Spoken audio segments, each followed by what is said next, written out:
Assalamualaikum warahmatullahi wabarakatuh. Perkenalkan kami dari kelompok 2. Kami akan mempresentasikan hasil kerja kami yang berjudul Facilitate Knowledge Sharing on Sustainable Coastal Infrastructure. Uh, bisa di next. Dan ini adalah anggota tim kami. Ada Francisca Sabeta, ada Mustika Pugila Toro, ada saya sendiri, Cinta Kristiana, ada Nyakra Adi Baswara, dan ada Fabian Inovasi. Dan dengan dosen pengampu dari matkul ini adalah Profesor Herman Pratikto, STMT, PhD.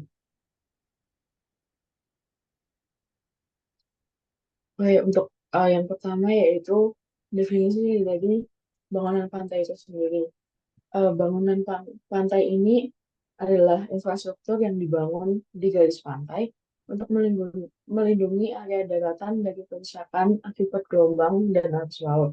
Fungsinya termasuk untuk mencegah erosi, mengurangi dampak banjir, dan mengendalikan transportasi sedimen.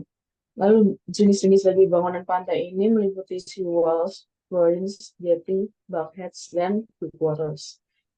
Yang masing-masing memiliki desain dan fungsi yang berbeda-beda untuk melindungi pantai dan pelabuhan dari kekuatan laut yang bisa berpotensi untuk merusak.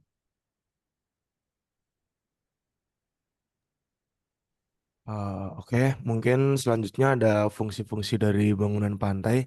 Yang pertama sudah pasti untuk melindungi pantai dari erosi dan abrasi. Jadi bangunan pantai ini dapat mengurangi kekuatan gelombang dan menahan sedimen agar tidak terbawa arus, sehingga mencegah hilangnya daratan pantai. Lalu yang kedua ada meredam energi gelombang. Bangunan pantai dapat meredam energi gelombang sehingga mengurangi dampak negatif terhadap daerah di belakangnya. Lalu selanjutnya ada menjaga stabilitas garis pantai. Struktur pelindung pantai dapat menjaga posisi garis pantai agar tetap stabil. Dan yang terakhir ada melindungi infrastruktur dan permukiman pantai. Dengan adanya bangunan pelindung pantai, infrastruktur dan pemukiman di wilayah pesisir dapat terlindungi dari ancaman kerusakan akibat gelombang, arus, dan erosi. Oke, baik. Di sini kita akan lanjut mengenai di bangunan pantai. Yang mana untuk bangunan pantai sendiri, seperti yang bisa dilihat ya, di sini kita memfokuskan terkait bangunan jeti. Untuk bangunan jeti merupakan salah satu bangunan pelindung pantai yang dibangun tegak lurus dengan pantai itu sendiri. Di mana fungsinya itu berfungsi sebagai stabilisasi untuk mulut perubahan dari sedimentasi di sisi laut, lalu untuk menstabilisasikan juga muara sungai dari proses pendangkalan ataupun proses shoaling. Lalu yang ketiga sebagai tambatan kapal, terutama pada jeti dengan struktur beton. Nah, selanjutnya ini membahas mengenai material konstruksi di jeti sendiri. Di mana di sini kita ada 3 jenis, yaitu mulai dari rubble mount jetties, sheet pile jetties, dan juga untuk concrete structure jetties. Nah, untuk rubble mount jetty sendiri, itu penggunaan material bebatuan tentu akan memberikan beberapa keuntungan tersendiri untuk jetty. Mulai dari settlement yang terjadi itu dapat diredus oleh material penyusunnya. Lalu yang kedua, mudah diperbaiki jika ada kerusakan. Dan yang ketiga, material mampu menyerap energi gelombang. Lalu untuk sheet pile jetty sendiri, itu sebenarnya kita golongkan jadi 2 kondisi, yang mana yang kondisi pertama itu sheet pile pada satu sisinya aja. Jadi nanti kita menggunakan tie rod ataupun butterpile untuk pendukung stabilitas sheet pile tersebut. Lalu yang kedua itu ketika sheet pile 2 sisi itu diikat dengan tie rod ataupun keduanya bisa berdiri dengan sendirinya. Nah, yang ketiga adalah concrete structure jetties, di mana untuk konstruksi ini terbuat dari beton yang biasanya digunakan untuk bertambatnya kapal. Akan tapi untuk jenis kali ini tentu harus dilengkapi oleh dolphin ataupun testakos atau access bridge gitu. Nah, kalau misalkan dilihat dari gambar sendiri, itu bisa kita lihat ya kalau misalkan di gambar concrete structure jetties ini merupakan structure jetties yang memiliki sheet pile dengan satu sisi aja. Jadi kalau mungkin langsung next saja.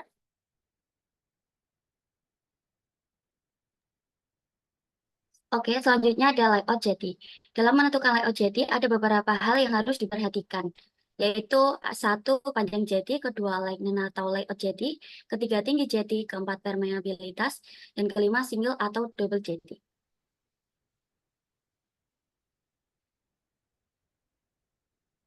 Yang pertama panjang jeti. Jeti dibangun memotong dengan garis pantai atau attach. Umumnya panjang jeti dimulai dari garis pantai tersebut sampai break zone.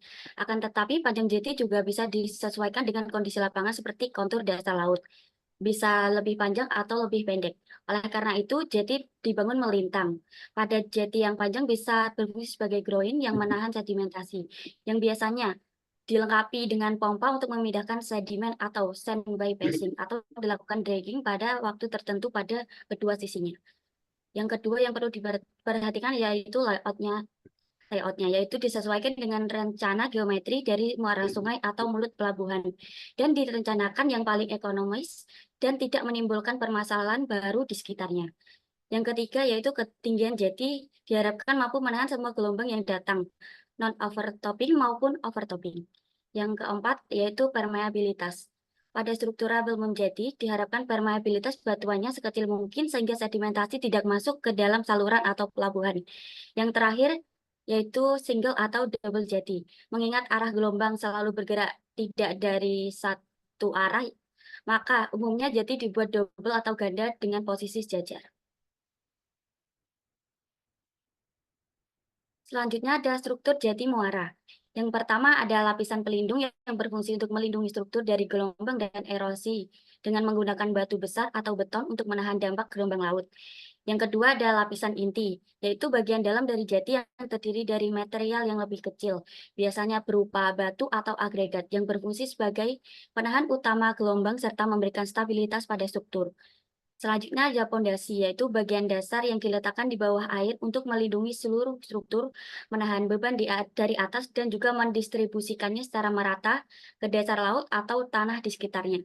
Yang terakhir ada geotekstil, dipasang di antara tanah dasar dan material pondasi atau lapisan inti, yang berfungsi untuk mencegah pencucian tanah, memperkuat struktur, dan juga memisahkan material agar tidak tercampur. Berikut adalah contoh jati muara yang berada di Muara Bogowonto, Jangkaran, Temon, Kulon Progo. Selanjutnya merupakan metode perhitungan dari salah satu jenis jeti, yakni rubble mount jeti. Dapat kita lihat, pertama adalah penentuan jumlah lapisan batu, yang kurang lebih perhitungannya itu sama dengan perhitungan penentuan jumlah lapisan batu dari breakwater.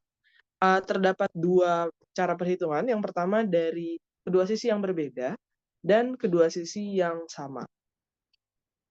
Kemudian untuk perhitungan selanjutnya ada penentuan berat batu, yang dimana W lebih besar dari PA kali G kali H pangkat 3 per KD kali SR min 1 pangkat 3 kali kotangan alfa. Kemudian perhitungan untuk tebal lapisan batu pelindung itu T sama dengan M kali K kali W per PA kali G pangkat 1/3. Kemudian untuk lebar puncak jeti, itu B sama dengan M kali K kali W per PA kali G pangkat 1/3. Dan juga untuk jumlah batu pelindung sama dengan C sama dengan M kali 1 negatif N kali W per PA kali G pangkat 2/3. Baik, next. Demikian presentasi dari kelompok kami. Kurang lebihnya mohon maaf. Terima kasih.